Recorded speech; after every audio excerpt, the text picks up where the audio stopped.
रामायण रामायण का रहस्य। रामायण में एक घास के तिनके का भी रहस्य है जो हर किसी को नहीं मालूम, क्योंकि आज तक हमने हमारे ग्रंथों को सिर्फ पढ़ा है, समझने की कोशिश नहीं की।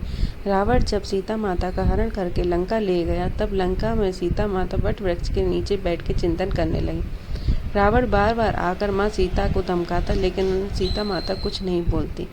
यहाँ तक कि रावण ने श्री राम जी के भेष में आकर माता सीता को भ्रमित करने की कोशिश की, लेकिन फिर भी वह सफल नहीं हुआ।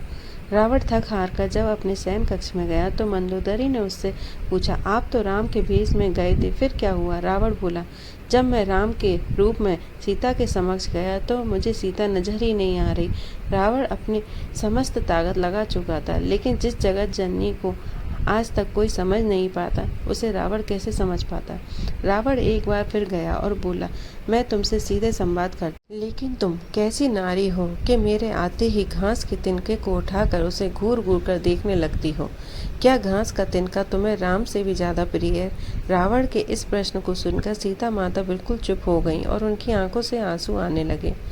इसकी सबसे बड़ी वजह थी कि श्री राम जी का विवाह माता सीता के साथ हुआ। तब सीता जी का बड़ा आदर सत्कार के साथ गृह प्रवेश हुआ।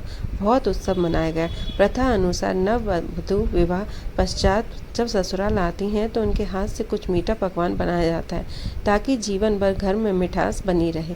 इसलिए माता सीता ने उस दिन अपने हाथों से घर पर खीर बनाई और समस्त परिवार, राजा दशरथ जी और तीनों रानियां सहित चारों भाइयों को, ऋषि संतों को भोजन पर आमंत्रित थे।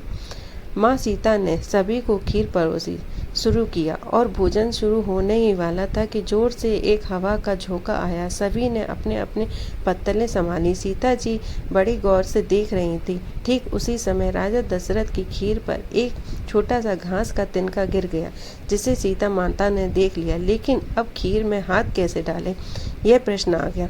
माँ सीता जी ने दूर से ही उस तिनके को घूर कर देखा। वो जल कर राख हो गया। वो राख होके एक छोटी सी बिंदी बनकर रह गया। सीता जी ने सोचा, अच्छा है किसी ने देखा नहीं। लेकिन राजा दशरथ माता सीता के इस चमत्कार को देख रहे थे। फिर भी दशरथ जी चुप रहे और अपने कक्ष में पहुंचकर माता सीता को बुलाया।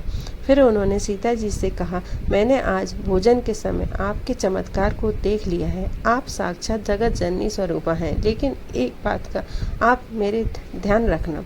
आपने जिस नज़र से आज इस तिनके को देखा था, उस नज़र से आप अपने शत्रु को कभी मत देखना। इसलिए माता सीता के सामने जब भी रावण आता तो वह उस घास के तिनके को उठाकर राजा दशरथ की बात याद कर लेती।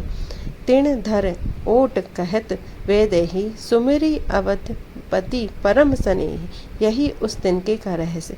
इसलिए माता सीता जी चाहती थी कि रावण को वो उस जगह पर रख सकती थी, लेकिन राजा दशरथ को दिए वचन के एवं भगवान श्री राम को रावण वध का श्रेय दिलाने हेतु वो शांत रही।